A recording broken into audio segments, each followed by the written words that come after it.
I'm just thinking about this whole conversation we've had about being highly sensitive or being a Hmm. person of color, perfectionism. There's so many messages that come Yeah, through. And it's really easy to just keep going with that, to go with this really high, intense level of movement. And how do we slow down? And how do we really listen to what actually are the messages we do want to receive instead of feeling like we need to take everything in? exactly.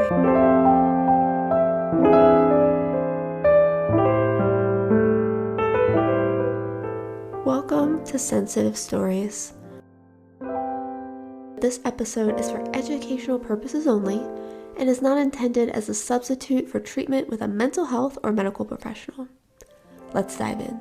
Can you start off by telling me your HSP discovery story? How and when did you realize that you're highly sensitive? I didn't actually realize I was highly sensitive until I was like in my early mid 20s. I always knew I was a little different. I think that's probably the theme you're hearing with a lot of therapists on this, on your podcast, is that we all kind of know, like Yeah. internally, something is different. Um, but I think because I got so many messages that being sensitive was not a great trait, that I would really try to not embrace that part of myself. So when I got to my early 20s and I started seeing a therapist, she immediately said in the intake session that I might be an HSP. And I was like, Oh. what is an HSP? And I've never heard of that. And I started doing a lot of digging and I realized, oh, yes, like this is Mm-hmm. me to the T. Everything that this trait is, like I identify with it so strongly. Um, yeah, and it was actually really liberating to get Mm. that label, because for a long time I just thought there was something wrong, like, and I needed to fix it and change it. And I didn't know how to do that. So I kind of felt like it was a curse to be Mm-hmm. this sensitive. But to be with someone and a therapist to say, no, it's just who you are, and to Mm-hmm. help me figure out how to practice self care as a highly sensitive person just changed everything for me. It was amazing. Mm-hmm. It's true. We usually know, right? Something is different in me, and even before you have the language for it, you know it's there in Hmm. certain ways. But yeah, there's that inclination at first to push it away. Yeah. Something's wrong. I need to be like everyone else. At least that's been my narrative. But Hmm. yeah, how exciting to have someone celebrate it, to at least make it neutral. Like this is just who you are. Hmm. Hmm. Yeah, it sounds like you embrace, I think you used the word embrace, but just kind of accepted it right away as soon as that those words came into your awareness, like, oh, I'm highly sensitive. It seems like it Yeah. switched it pretty quickly for you. Yeah, I think because it was the first time really in my life that somebody said it without so much judgment. It was just like Right. very matter of fact. You're probably an HSP, just from the way I was talking to my therapist when I first met her like 5 years ago. And it was like, oh, wow, like this is the first time for a while. Like someone didn't say, oh, that's something you might have to work on or change.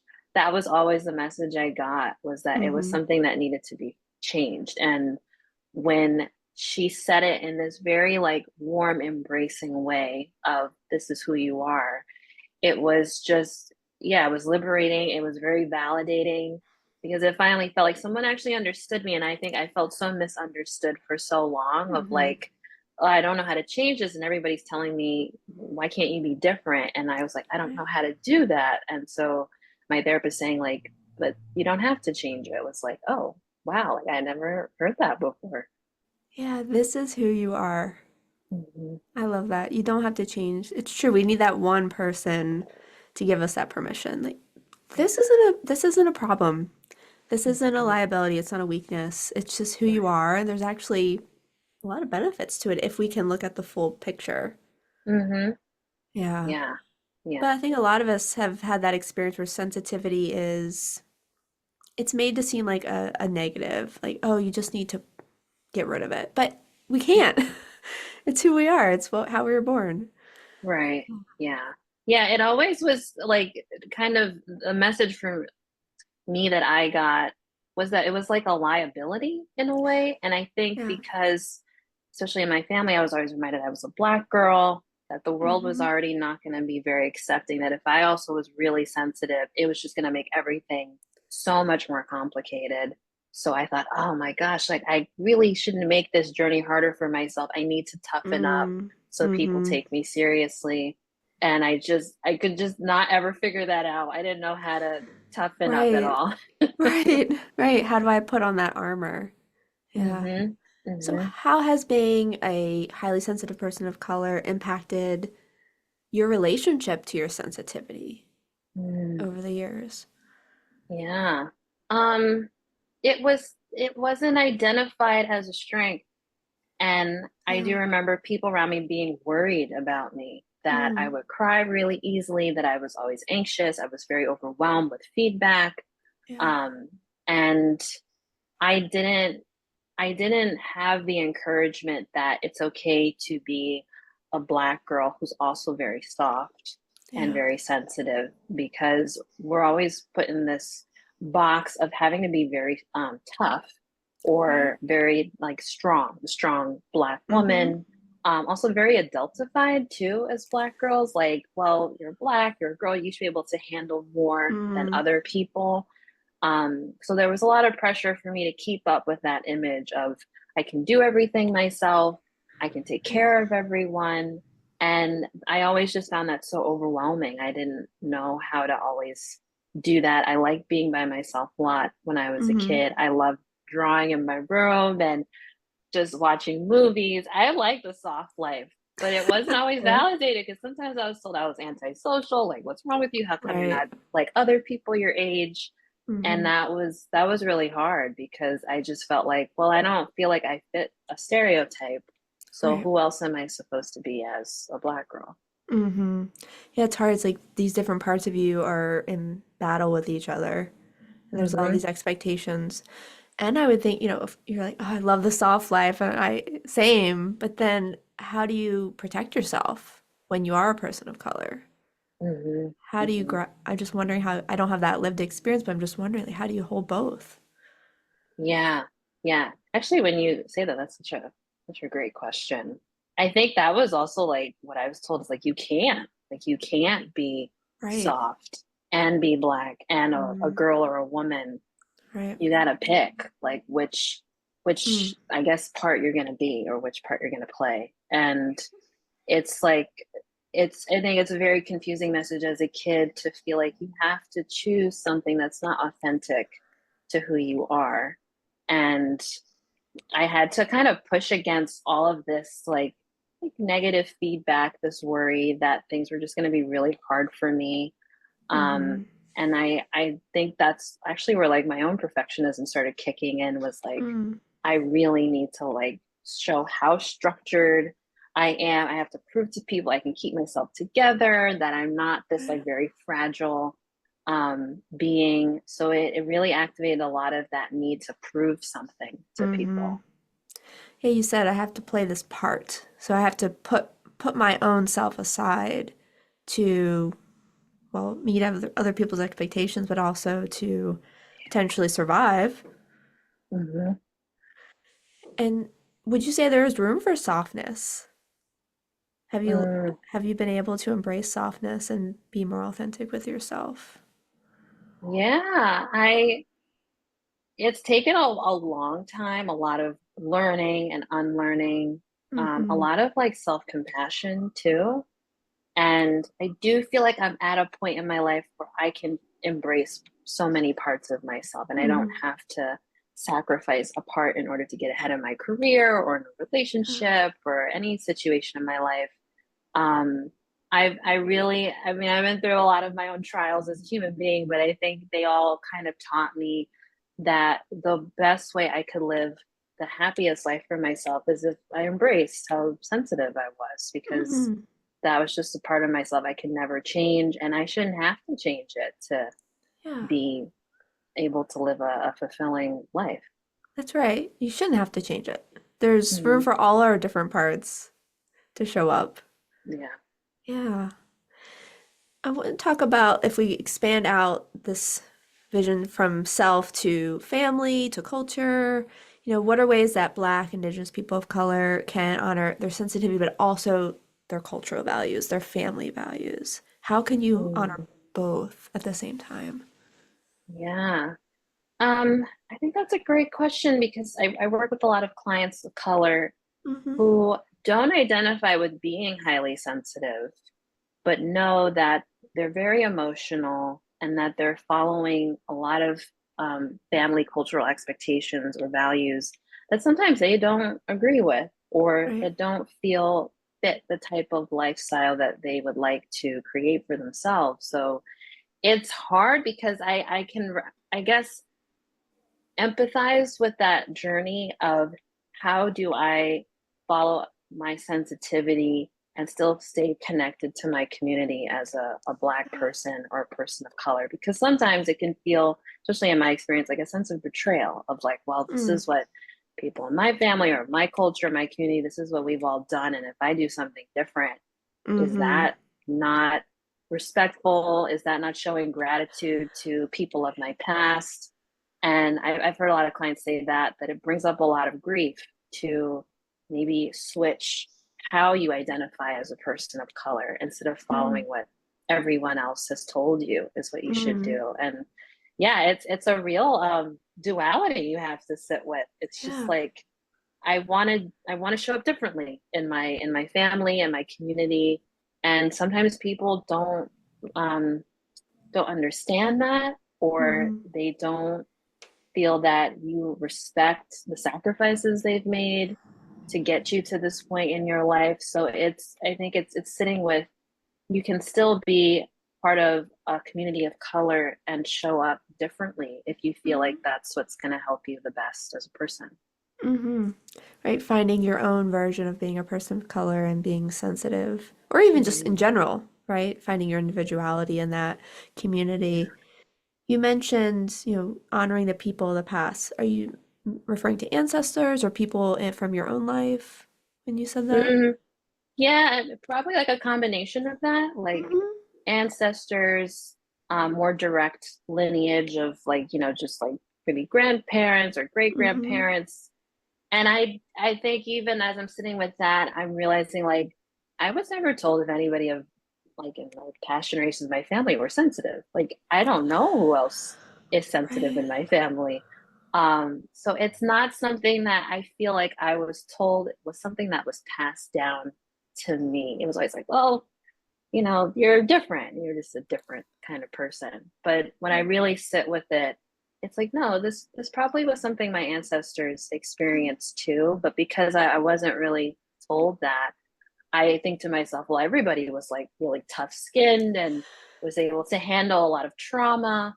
But it's like maybe that's not true. Maybe that's not Mm-hmm. actually the full story of my people. Right. And that sensitivity is a really amazing gift to have, even in times of struggle Mm-hmm. and immense stress. But it's not the story I was told growing up, and I'm Yeah. imagining for my clients of color, that's also not the stories they're told either. It's true that sensitive lineage gets erased. So then we don't necessarily have any roots or anywhere to look to for Mm-hmm. mentorship, for role modeling, to find a way. But you're right that sensitivity is actually, there's a lot of resilience there. There's a lot of strength and internal resourcing that we can bring to traumatic situations. Yeah, I imagine there were quite a few sensitive people, and just what we know, just biologically speaking, 20 to 30% of all people being sensitive, I imagine it was there. It just had to get Mm-hmm. buried. Yeah. Yeah. Yeah. That makes so much sense to me that it was buried Hmm. in order to survive when, Yeah. you're already trying to survive just from the outside of what you look like, but internally, having to bury that part of yourself as well. And Hmm. yeah, it's just there's so much healing that happens when you can feel that you don't have to hide who you really are. Like it's not always obviously a safe thing to be yourself in environments where you don't feel safe, but it's for me been very validating to feel like I don't have to hide who I am. And even if there are people that don't think it's appropriate, it's like, okay, that doesn't mean that I did something wrong. It's just Right. we're not a good fit for each other. Hmm. So it's very healing to be able to just be yourself and not worry that you have to hide parts of yourself just to survive in your life. Right. Right. Yeah, how healing to know I can let this part of myself into, I can be strong when needed, but also I can be soft and sensitive Hmm. and let Hmm. those parts out as well. I'm curious, within your own family, it sounds like there's been some acceptance of your softness, of your sensitivity over the years. Hmm. Yeah, I think because people just embrace it's not going to change. Right, right. Hmm. I'm wondering for clients, so when you're working with clients who maybe don't have the language, there's not as much permission, how can we be in relationship with sensitivity if it's not accepted in community and family? Do you have a sense of what to do with that? Um, I've been learning a theory called radically open dialectical behavior therapy, Mm-hmm. and it was introduced to me through my current supervisor right now. But it's about dismantling this idea that you have to be perfect all the time. And I've noticed for a lot of my clients of color, perfectionism is a way to hide sensitivity, Yeah. to show people that you can meet their expectations, you can handle really hard things, you can Mm-hmm. be in very exhausting relationships with people and not need to set boundaries. So it's about showing the vulnerability of who you are. It's about not letting perfectionism run the show of what kind of life you're supposed to have, but being more authentic and being more open about who you truly are in order to find more authentic connections. So I talk to people about that theory to help them understand that perfectionism is a coping mechanism for Mm-hmm. a lot of the stress that we go through as people. Um, and that's really confusing for a lot of people to not Mm-hmm. buy into perfectionism anymore because Yeah. it's so praised in our society to be hardworking, to be high achieving, to be someone who never says no to things. It's something that we're rewarded for. And if you're a person of color and you're rewarded for that and you get praised for it, it's like, okay, like then I need to keep being like this Right. so I can be seen. So Yeah. it's always jarring for clients when I'm saying you don't have to be a perfect Mm-hmm. person because they're like, well, if I'm not, then people are going to reject me. People won't like Right. me. What am I going to do if I'm not perfect? Mm-hmm. Yeah, it's true that perfectionism becomes our like our shield, right? It's like, well, if I'm just meeting everyone else's expectations, I'll be okay. And Mm-hmm. then a theme that comes up a lot in my clients that are people of color is there's a deep safety in that. Like, okay, if I'm just accepted, then I won't ruffle any feathers and maybe I Yeah, won't get the attention and I'll just be able to kind of slip into the background and I'll be hopefully I'll go unnoticed and be okay. But then we have right. to there's such a loss there, right? Loss of self, loss of authenticity, expression, of Mm-hmm. aliveness. Mm-hmm. There's just, yeah, but it can be a deeply rooted protection. Yeah. Um, could you speak to a little bit more to how perfectionism has showed up in your own life? I think what you had said about it being a shield is Mm, definitely how I used it when I was a kid because I wanted to fit in with other yeah, kids yeah, around me growing up and other kids, especially when I hit my teen years, I was, always around kids that wanted to go out and be social and do some risk-taking activities. I felt yeah. very uncool because I was like, I don't really see the joy or fun in any of this. Like it Mm-hmm. just didn't resonate with me. But I thought, okay, but the only way I can be accepted into my social circle was to just act like everybody else. Yeah. So I was really going against who I actually was as a person, and it didn't make me happy. But I thought, well, if this is what society thinks is appropriate for someone like me, then I need to act like that. But Mm. it just caused a lot of unhappiness, kind of like putting on the wrong size of pants for your Mm. your body, and it's painful. It's like this is not comfortable. But if Mm-hmm. it's gonna make me look good, then maybe I should just suck it up and try it. But it's not really worth it, I think. Mm-mm. It's not worth it, is it? Gosh. Hmm. You said, this is what is expected for people like me. What did you mean when you said that? I think I meant because I was really young. I mean, I'm still young. But when I was in high school, I thought, okay, all teens are supposed to be extroverts and are Right. supposed to want to be dating or supposed to want to try drugs. And I was like, I don't really want to do that. But I thought, well, not that I did all of that stuff, but I tried to pretend that, yeah, I was like really Hmm. interested in all of that. And I knew in the back of my head, I'm like lying. I don't want to do any of this.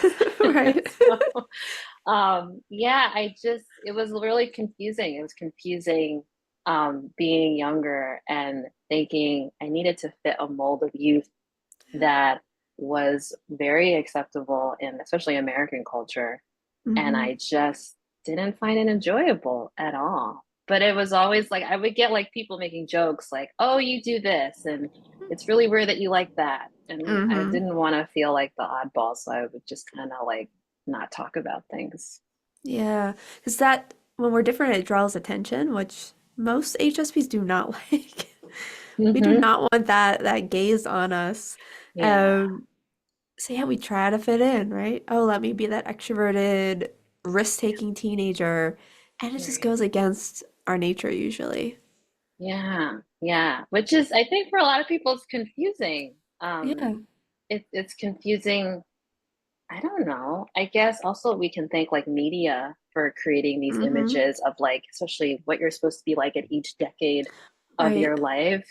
Like we're all supposed to want to do the same things in our teens and our 20s and 30s and up. But yeah, I was like, I don't feel like I fit any of Mm-hmm. this. And maybe honestly, I look back and I think there are probably other kids I went to school with that didn't feel like it resonated with them either, Right. that didn't want to feel left out of social Mm-hmm. activities. But did you feel like the only one at the time? Yeah, yeah, Yeah. I did. Because Mm-hmm. it would be like, I don't know what it was. I think it was like, it would be like cool to like pick on somebody who was not like the rest of the group. Yeah. So I tried really hard to not be that kid. Mm-hmm. It was like, I don't, because I sometimes would have moments in class where people would laugh about something I did, or I'm Yeah. very expressive with my facial expression. So people would point that out. And I was just like, oh Mm-hmm. no, I don't want all this attention, like what you said. I didn't want to be in the Right. spotlight. Um, but yeah, it was hard because I wanted to be social with people, but I didn't feel like anybody really understood my sensitivity or that I was an introvert. I liked Yeah. different things. Mm-hmm. Yeah, it's hard to be yourself fully when there's that scrutiny. And then also, you said you mentioned something about the decades. There's this expectation in each decade of your life, and often as HSPs, we don't. Well, one, we're doing something different. We want to live a different life, or we're doing Mm. things slower. We take more time. And Hmm. there's that constant pressure to keep up. Yeah. It can wreak havoc internally. Your sense of Hmm. self, your confidence, and that perfectionism. I know a lot of clients I've talked with, they're doing all the right things, but then they're incredibly unhappy Yeah. inside, or they're suffering with depression or anxiety, or Right. other, struggles because this is not the life they want to live. Yeah. Hmm. So perfectionism can really lock you into a sense of obligation, doing for others but Hmm. never for yourself. Yeah. Yeah. It's it's so difficult. Mm. Yeah. It's very difficult. And it's interesting now that I'm older and I work with teenagers of color Hmm. who are just, it's like I'm watching myself. It's very Yeah. like very Right. surreal.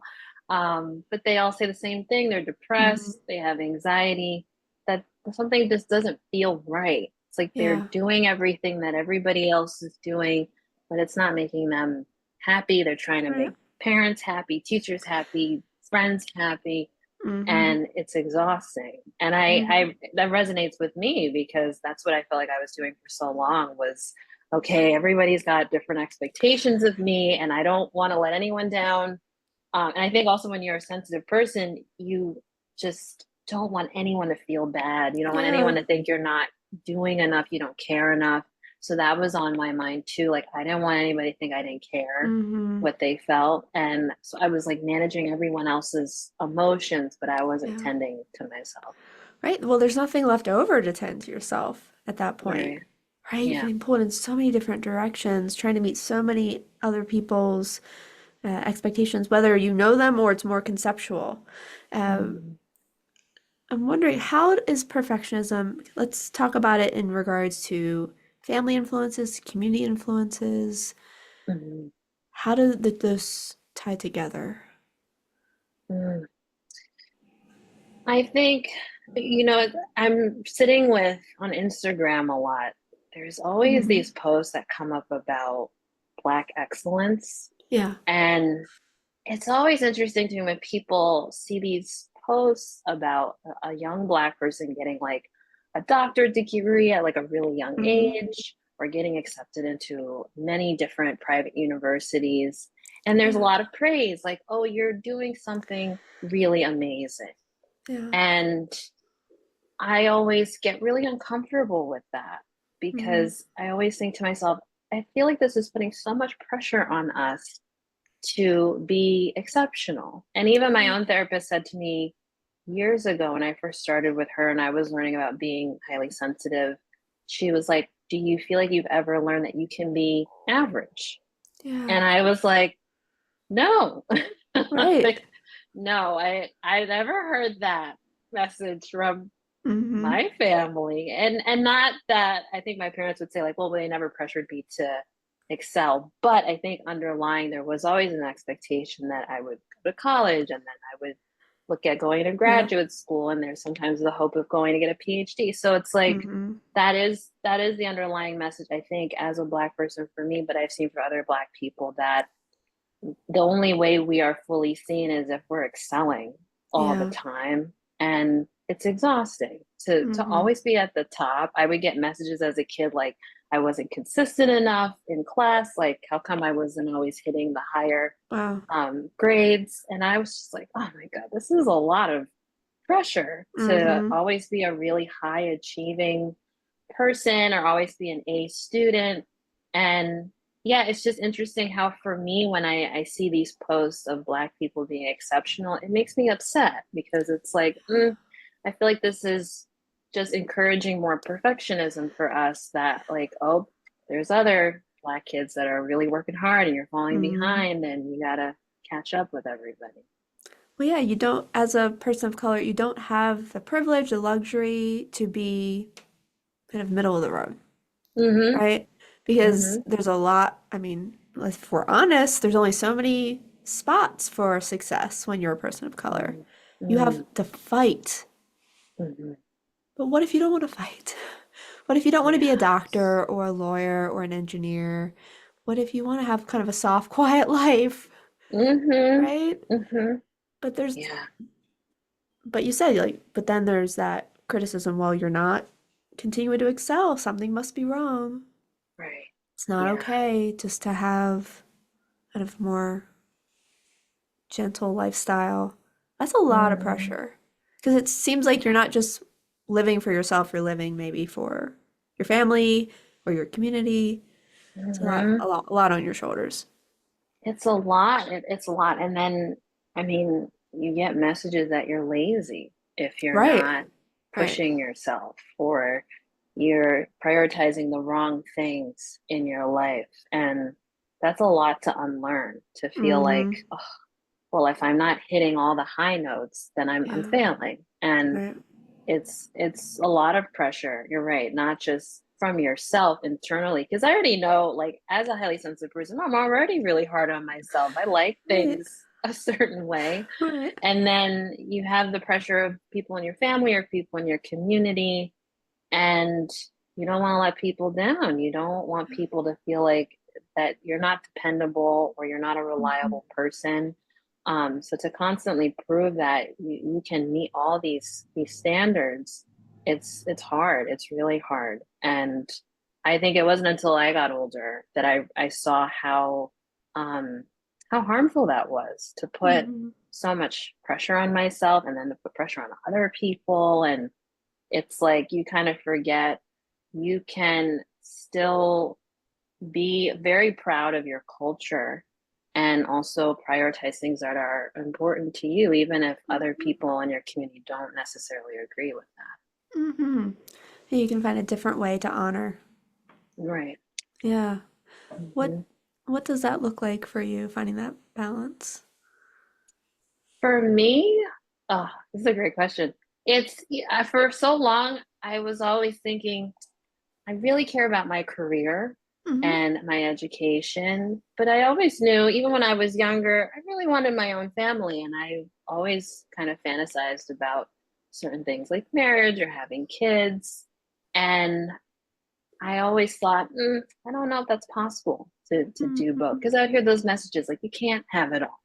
Right. And so I thought I had to choose again. So I was like, well, I should just focus on my career and my education, and all the other stuff is not Mm-hmm. that important.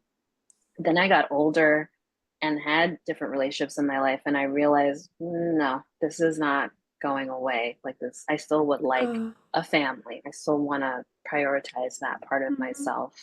But it was really, it's really hard. It's still really hard to want both, Yeah. because the messaging has always been, you can't do both. It's too Mm-hmm. hard to do both. And so you have to pick what's the most important. Yeah. And that was really confusing, because I was like, how do I pick? Like, I want different things for myself, but I'm Right. being told that no, you can't have both of Mm-hmm. that. Yeah, you're saying though, no, I can have both. I can be soft and strong. I can work and have a family. Mm, I imagine just a matter of doing it on your own terms.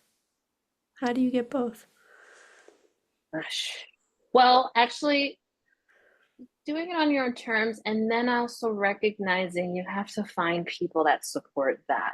Mm-hmm. Because I think that was part of the problem for me too. I wasn't finding people that supported that idea. Yeah. And I think that was part of it. And I think sometimes we can like subconsciously do that. It's like if we think we can't have both of something, we kind of like subconsciously pick things It's that true. don't actually help Yes. us align with what we want. So yeah, I didn't realize I was doing that. I was putting myself in like a lot of environments or relationships that were always telling me you can't do both, you have to pick. Mm-hmm. And to really sit with myself about what did I want, not what did everybody else expect of me or want for me, was really hard, because it was to me going against like what I was raised to believe, or what messages I got from society about what's important, as a Black woman. But I Mm-hmm. was like, if I've always wanted this soft life when I was a kid, I don't think that's going to change when I become an No. adult. And it never No. did for me. Mm-mm. No, it's who you are. Hmm. And Hmm. needing to really calm down that perfectionism to be able to accept this is what I want, this is me, here's how I want Yeah. to live. Yeah. Hmm. Yeah. When you're working with your perfectionism, what helps? What are your favorite resources or practices to help calm that down? I love breath work and meditation. Like I Mm-hmm. was kind of into that a little bit when I was in college, and then it kind of fell off. But then recently, in like the past year, I did find an app that I love that helps me to just sit with my breath. Because I've always noticed, even when I was a kid, if I was really stressed, I just stopped breathing and Yeah. didn't recognize that I wasn't breathing for a long time until the stress was over. But I never like knew what to do with my Mm-hmm. breath when I was stressed out. So I would just not breathe. Yeah. But doing daily breath work really helps Mm-hmm. me to stay connected and regulate myself. It also like in a really interesting way helps me to feel like I'm in control of myself, because I think for a long time I thought, well, my sensitivity is out of my control. I don't know Mm-hmm. how to regulate it. But breath work reminds me like, no, I can decide how I regulate my breath on a daily basis, even when I am stressed. So that helps. And then I also think practicing more like vulnerability, because Mm-hmm. it's always so easy for me to just not share if I'm going Yeah. on with something internally because I want to seem like I have it together and I don't Right. need extra help. But my own therapist, I was like, well, why don't you talk about your anxiety? Why don't you, express if something's Mm-hmm. challenging at work? Or and I'm like, why would I do that? That's just gonna make everything more Right. stressful. But I realized it's helpful because then I get to know who can show up for me Mm. and who can't. But I think because I used to put so much pressure on myself that I didn't want to feel like a disappointment or a burden Yeah. that I should just figure it out by myself. But I realized I Mm-hmm. don't have to do that, and it really helps to share that with people. Yeah, it's humanizing, isn't it? It's like, oh, we're all going through something. Right. And usually for the most part, others are happy to hear what's really going on for us, how they can support us. Mm-hmm. And it does help break down that perfectionism. You know, I don't have to be perfect all the time for everybody. Yeah. Like I can be a whole human here with Right. struggles. Mm-hmm. And breathwork is a way, it's something that we always have access to. I know it can be edgy at times, but it's always there. Our breath is always there. It's a way, it's one thing you can control, that you can influence when even if everything else is Right. chaotic. You mentioned that there's an app that you use. Mm-hmm. Would you mind sharing what the name of that is? Yeah, it's called Open, just Open. OPEN. And Beautiful. I think it's a relatively new app. I'm forgetting the name of the meditation teacher who started it, but I Hmm. think it's based in California. Hmm. And it has a lot of different meditation classes, breathwork classes with different teachers. And sometimes, even with the breathwork, there's music that goes Mm, with the exercises. So that's really fun. They have yoga, any like stretching exercises you want to do. nice. So it's a really great wellness app, but I mainly use it for the meditation and the Mm. breathwork. It sounds beautiful. I'm gonna check it out. Hmm. Yeah, yeah. I think also something else that I love to do for myself is tarot cards and tarot Mm. readings. And I actually started learning about that during the pandemic. I think we were all sheltering in place, especially in New York. Mhm. And my mom had a deck of tarot cards that she never touched. And I decided I was going to start teaching myself about all these Mhm. different images. And it was fascinating how intuitive the process is. I didn't Yeah. think that it would be. I thought, well, you just memorize kind of the same thing of following the rules. You just memorize all the meaning of the cards. Mhm. And then that's how you do tarot. But then when I was taking workshops and trainings on it, people would tell me, no, it's how do you see the cards or what Mm. images show up for you? What's the intuitive message you're getting from the pictures in the different Yeah. cards? And I was like, oh, like I didn't think it was about my intuition. I thought you had to follow what everyone else said. Right. And so just reading even just one tarot card in the morning for myself, it helps me to just reflect and listen to my own Mhm. intuition about what's going on for me, what's going on around me, what do I need for myself, what's Mhm. something I can work on or reflect on still.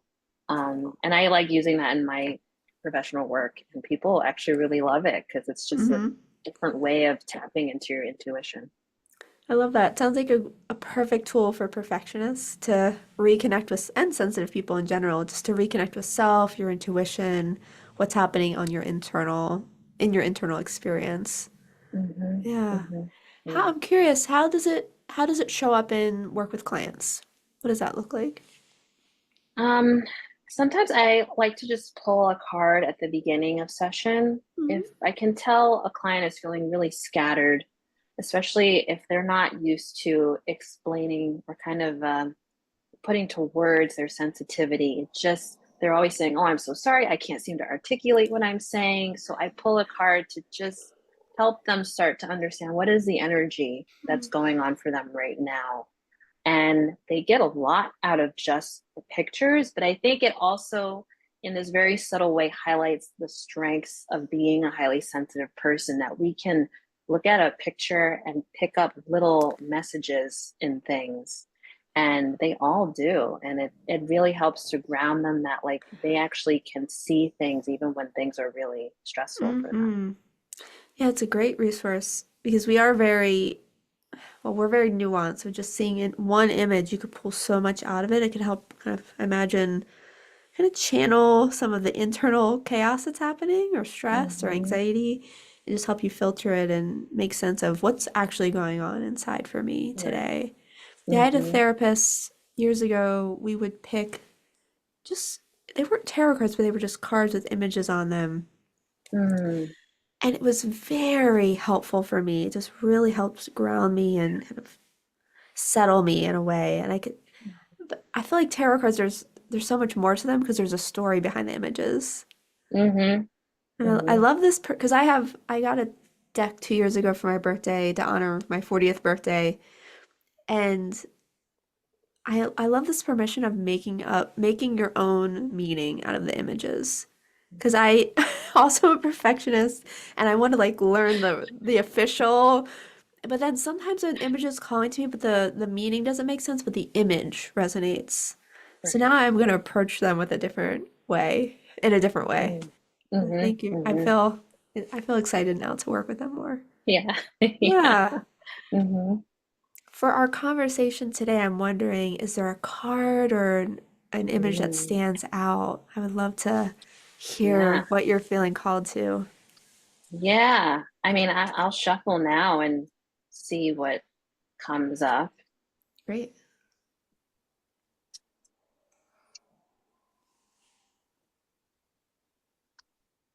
Oh, wow. This is the Eight of Wands. I don't know if you can see. Is it Oh, clear on yeah. the I can screen? see it. Yeah. Mm-hmm. Wow. Yeah. Before I dive in, do you have anything to say? Anything that stands out to Huh. you? I don't know why I'm just getting this image of this like slashing things away, like a clearing. I'm not sure. It's interesting. It's Mm-hmm. like pulling back the veils to get deeper into an essence. Mm-hmm. That's just what's coming up for me right now.